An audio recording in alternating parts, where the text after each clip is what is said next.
Good morning, good morning. All right, everyone awake? I feel like it's the end of the year and it's not at all. So, the first thing to say, my name's Matt Leggett, I'm the CEO of Terratai. We're based here in Bali and we work across Indonesia. I'm probably not going to answer all of the questions in this presentation around this slightly controversial title. It's controversial for a reason. I wanted people to come. So I'm fully open to having arguments and debates about whether this is in fact the right question we should be asking. If you've got questions, please let's save them as well for the kind of fireside chat in a little while. Which part of my question here? The big one. The big one. All right. So this is very broadly the scope of what I'm going to talk about. I'm going to dig in a little bit to the why. I think often there's a general assumption that everyone knows the why. I think we're all here, we're all in green school, we're all in Bali, we've all come this morning to this talk, so I think the why is somewhat assumed, but I like the why. I think the why is kind of important, and I think we should talk about the why a little bit. The how much, as usual, Renato has completely stolen my thunder and provided lots of nice diagrams. So we're going to go into this a little bit more. How much do we actually need? What does that look like? Where does it come from? What the problem is? The where and the what. Great, we've got money, now what do we do with it? There's going to be a bit about that. This question is quite fundamental. Can nature actually pay? Does it make sense? Should we just all invest in coal and oil? Trends, what's going on? What are the problems? And then right at the end, because I'm a terrible salesman, I'm going to talk a little bit about Terratai and what Terratai does, if I have time. Start with a story. This is me, the one in the background. So this is 1998, and I was beginning my career in tropical forestry. I wanted to, as all good school leavers, university leavers do, they want to go and do something that involves as little work as possible. I wanted to go and spend time in the forest, which is where I grew up. And this is me in Borneo, actually, in the Malaysian side of Borneo. And the story is essentially this. So I was off to study orangutan populations in Borneo, as you do, and there was an awful lot of this going on, and I was out into the forest to look at orangutans. Now, I did worry this map wasn't going to show it very well. This is a map. Top left-hand corner is the ocean, town of Miri, and then basically what this is a screenshot of Borneo, of Sarawak. And this is a screenshot of Sarawak in 1998 when I went to Borneo for the first time, Malaysian Borneo for the first time. You can see a couple of pink dots kicking around. That's deforestation, so that's forest loss. Pretty much everything else that's white, you can see a few rivers dotted around, but pretty much everything else that's white you can assume is primary or undisturbed forest. Normally around 30% of the forest in a hectare is high canopy. So pretty much all of this is green. So if you looked at this on a Google map, it would all be green. This is 1998. When I went to Borneo for the first time. 2004. You already start to see this expansion in 2004. What was interesting, I was actually working out here, way out here in Barrio, up in the highlands, Kelabit Highlands. Beautiful Iban communities. And when I first went to this landscape, I got on a little plane, 6-seater plane, I picked up the plane, I flew from Miri to Barrio, and it was a 55-minute flight. In 1998, the first 5 minutes of the flight were logging concessions. First 5 minutes were logging concessions. The rest, 50 minutes of the flight, were incredible rainforest. It was like Indiana Jones, sweeping between valleys, high canopy, spectacular. By 2004, we already see a change. 2012, I went back actually, I think in 2011, for a review of what I'd been doing in 1998. And by 2011, so the year before this image was created, the flight was obviously still 55 minutes, but the first 25 minutes of the flight was logging concessions. So you start to see this happening. And you start to see patterns, there's roads being put in here, logging roads that start to wind their way out. You probably can't see from where you are at the back, but there are small pink dots of deforestation on those roads. We get to 2020. So I went back most recently 2021, and it was 50 minutes of the flight was deforestation, and the last 4.5 minutes were forest. So in my professional career, I have failed, if you like, to do anything about this problem. This is largely state-sponsored deforestation, large logging concessions, palm oil concessions, and various other things. But it's also smallholder farmers, it's also food production, it's also commodity generation. So we are talking in my professional career about a significant loss. And I mentioned the why, well that's bold. I mentioned the why, this is my why. So the micro why, for me, is the pace of change. There are many other whys. There's the macro why. So I'm sure all of you are aware of the Sustainable Development Goals. The macro why of nature and biodiversity is important is kind of encapsulated, I think, here. Again, the slide isn't super clear, but to give you a sense, the bottom tier of this pyramid is nature. So it's life on ocean, life on water, underwater, and life on land. All at the foundation, and on top of that is society, which on top of that is economy. So that's the other macro why. I've showed this slide before. This is another example of the macro why. Left-hand side, we've got COVID-19, which was a fairly seismic event in human history, which is dwarfed by the recession that it could create and is creating, which is dwarfed by climate change, which is dwarfed again by nature biodiversity collapse. So there's many ways of asking the why, but I do think it's important to begin these conversations by talking about the why. There's another why. I don't know, has anyone seen this diagram before? This is a great diagram. This is a paper produced, I think it was a couple of years ago, published in Nature. I've given you no information about it, so there's no reason, unless you're an uber geek like me, you know what this is. This is some person with a lot of time on their hands has aggregated the weight of all living biomass, and has aggregated the weight of all anthropogenic biomass, anthropogenic mass. So anything that we have created, any concrete, any materials, any buildings, constructions, cement, electricity pylons, plastics.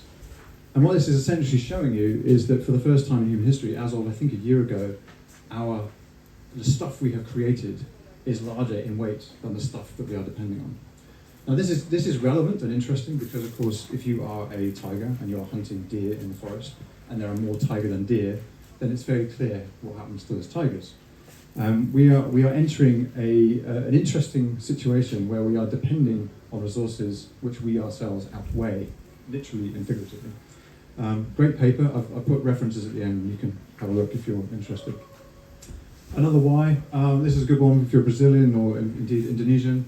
Again, this doesn't show up super well. So this is a screenshot from a NASA data set, which is looking at the movement of atmospheric moisture, which sounds really boring, but we're going to call it flying rivers.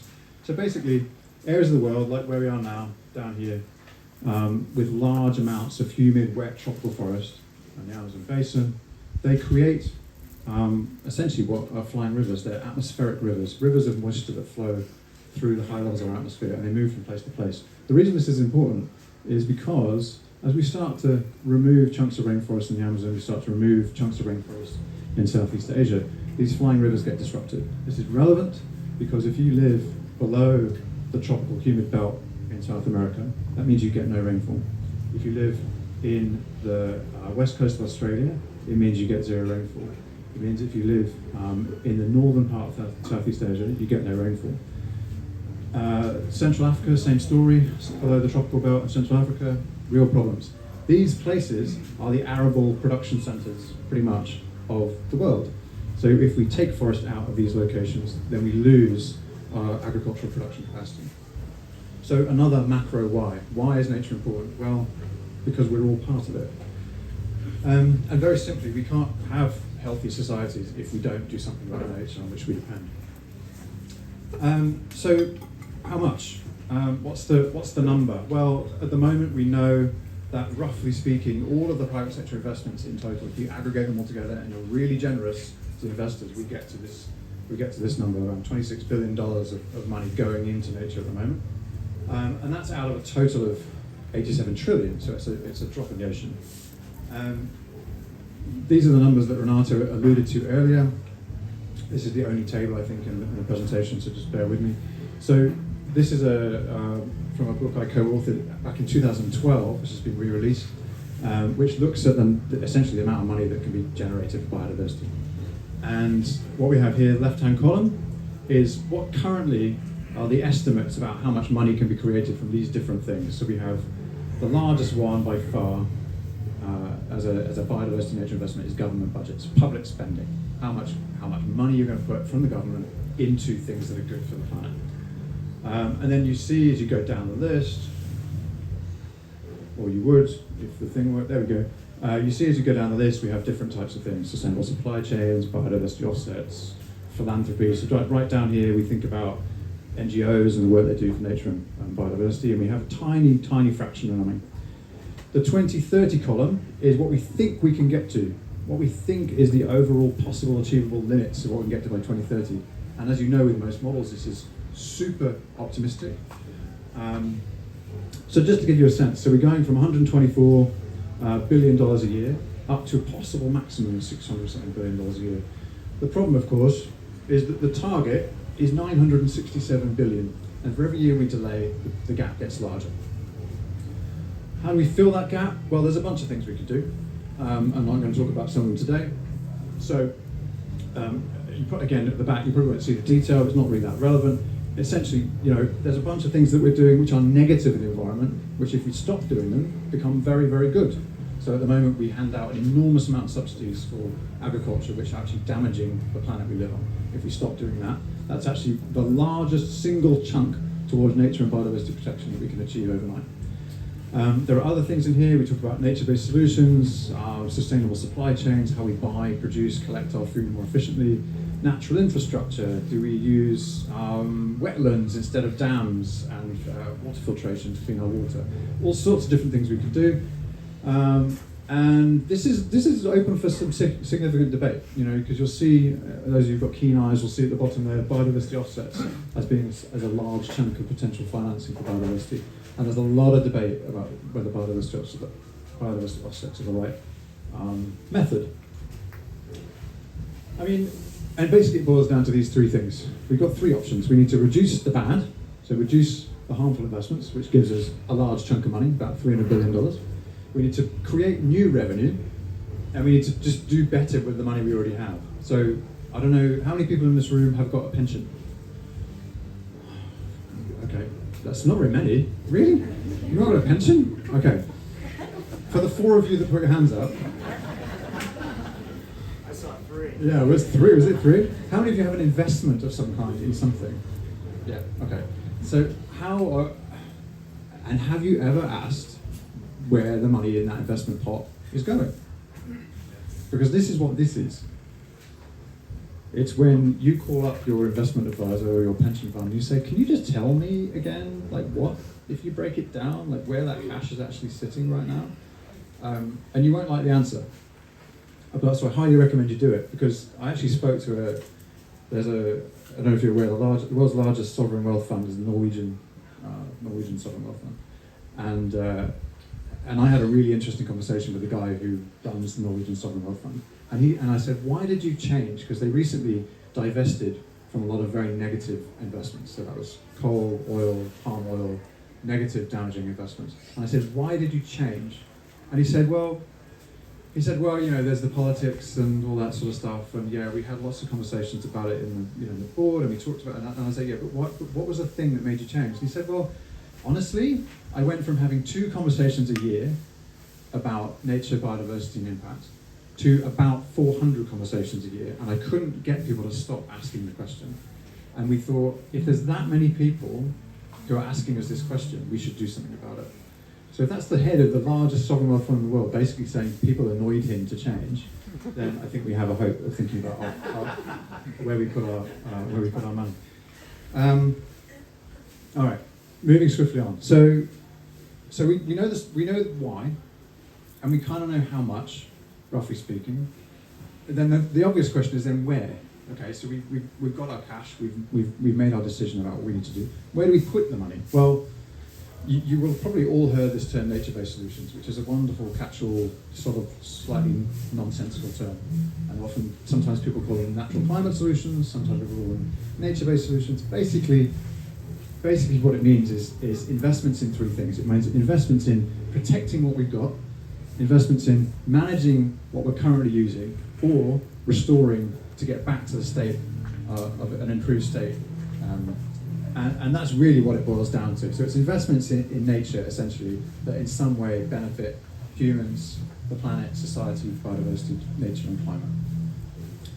And within each of these brackets, there's a number of different pieces where investments can flow. So we have everything from forest protection on the left-hand side to managing croplands better. That can mean, for example, no ploughing, reduced fertilizer use, reduced pesticide use, all the way up to restoration, like on the far right-hand side, restoration of wetlands, restoration of forests. And nature-based solutions are becoming, I would say, the tip of the iceberg of the nature investments at this point. So you will hear in the news, and if you put it into Google, you'll see an enormous amount of interest towards investments in nature through this lens of nature-based solutions. I think one of the core questions I get asked a lot, and I probably should have said right at the top of this talk that I'm not an investor. I'm masquerading as an investor. I don't have a financial background. I'm not I'm actually an anthropologist. Don't tell anyone. And I have been working in tropical forestry and environment for 20 plus years. And I've come to this space very much because of this question.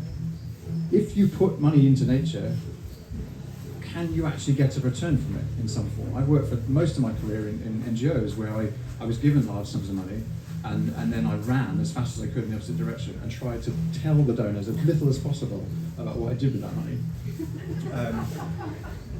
And every year I'd send a report saying everything's amazing, we've solved all the problems, and we just need a bit more money because we're almost there.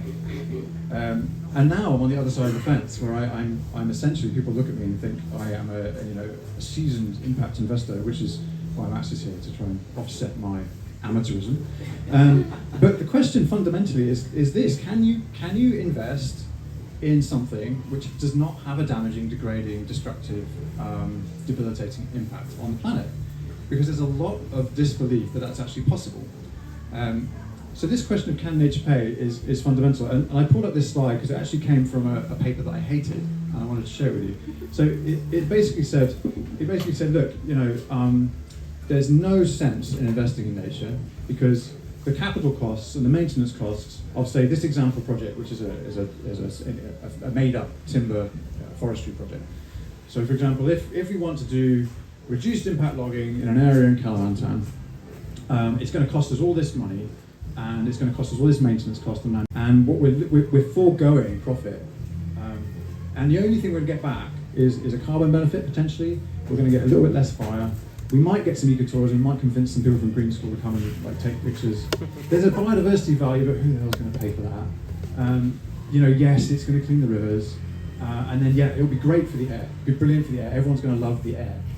The problem is, of course, the argument this paper was making was that nobody cares about probably, 5 out of 6 of those buckets. At the moment, people are only really paying for the carbon, and even the carbon, if anyone's been unfortunate enough to have to deal with the carbon market, even the carbon is a massive headache and actually increases a lot of this cost down here.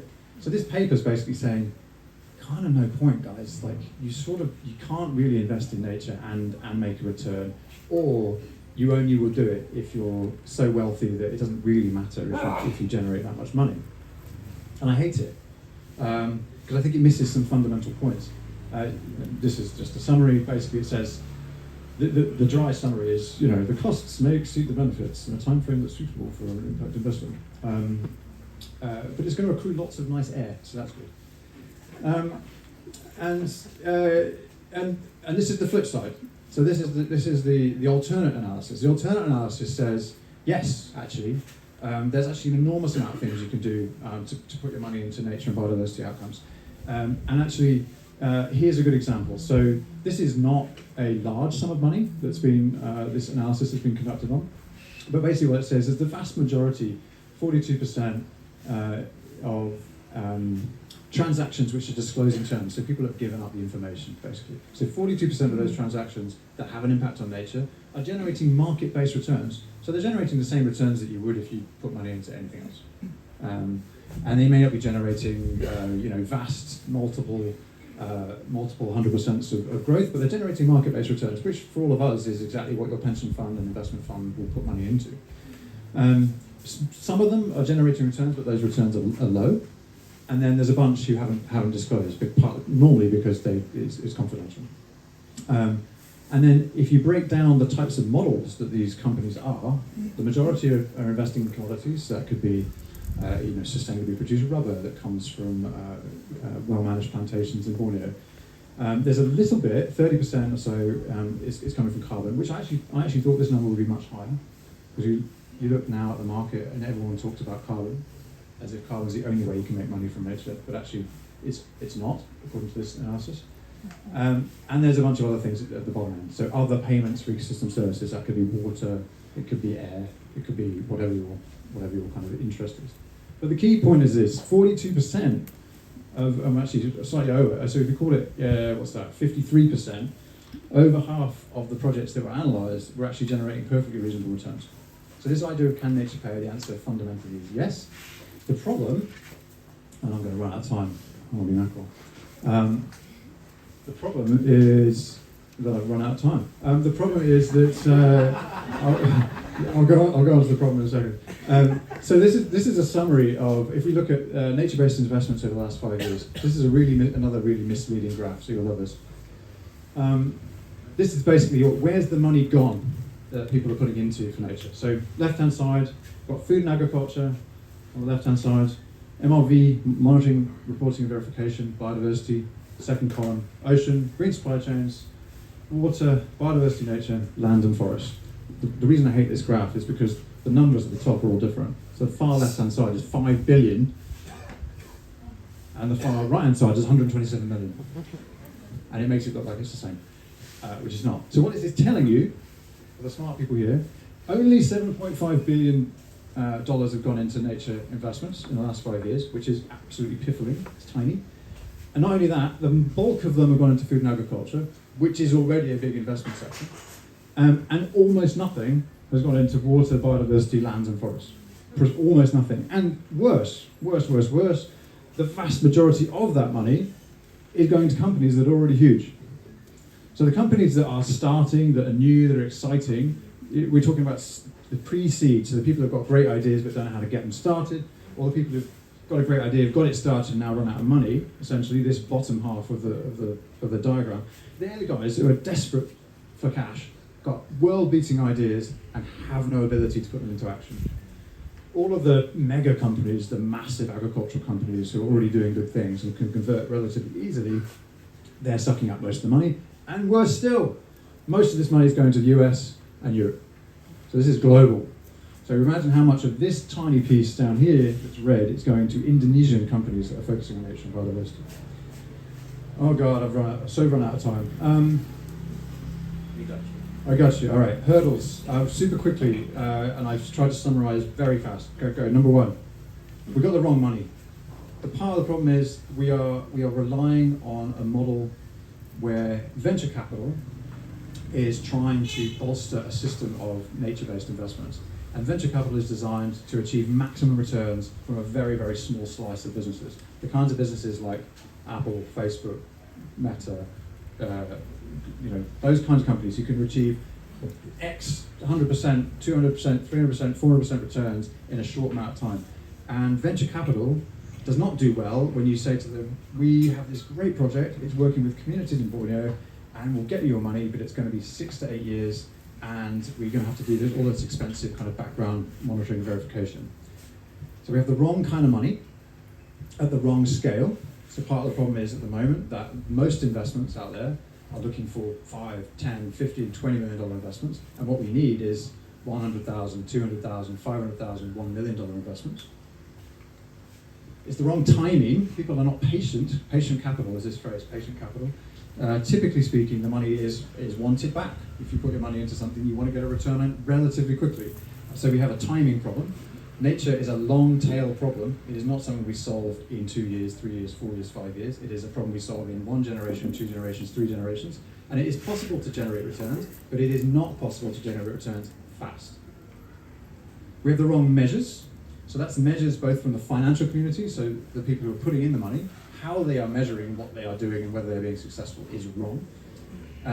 We also don't yet, in fairness to the finance guys, we don't yet have great measures to determine how we are doing well either. So the biodiversity piece, how do you know if the investment you're making in a company in Kalimantan is actually having a positive impact on the biodiversity? Well, you can fly a drone over it and you can look at it, and that doesn't tell you whether there's any wildlife left in it. Or you can send people in to look at the wildlife, but it doesn't tell you necessarily what the state of the rest of the species are. So we have a measures problem. And we have a focus problem. So there's a problem at the moment that a lot of people are focusing on carbon, which is great, but you can do an amazing carbon project and have no impact on biodiversity and nature. Just like, I'm going to say that again, you can do an amazing project on carbon that have no impact on biodiversity and nature. And this is a fundamental misalignment of incentives at the moment in the market. And the reason really is because it's early days. We're at the very beginning of this journey of nature-based investments. I'm going to pause there. I'm not going to talk about Terratai. All I'm going to say is, I think we've got a good idea, and if we have time during the Q&A, I can talk a little bit more about it, but I'm going to stop there, otherwise Max is going to miss out. Thank you.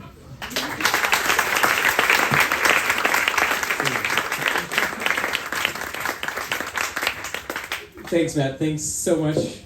It's lovely to hear you speak every time. And I know we have the Q&A session coming up, but I wanted to make a question anyway. For people who are not familiar with nature-based solutions and investment in general, why do we actually need to invest in nature and biodiversity? That's the question? Okay. Yes. Economically speaking. Oh, economically speaking? Yes. Okay, so more than 50% of the world's gross domestic product depends on nature, if you want a number. So you saw from the diagram of the stacked Sustainable Development Goals, if we take out that bottom stack, then economy fails, essentially. We're all a part of that economic system. The economic system is derived and based on the resources that we have access to. And if our resources that we have access to are mining plastic in a landfill in Denpasar, our choices are constrained year on year on year. And yeah, our economic system is built on the extraction of resources from the planet. So if we don't sort that problem out, we're all in significant trouble. Thank you. Round of applause, please. That's exactly what I wanted him to talk about. The importance of investing in nature-based solutions and in nature and biodiversity is that our whole existence depends on it, right? It seems like a no-brainer, but economically speaking, yes, everything that we do, all the businesses we run actually depend on nature. So if we don't have that anymore, what are we gonna do? So thanks, Matt. Really, really appreciate it. We'll have a chance to ask more questions.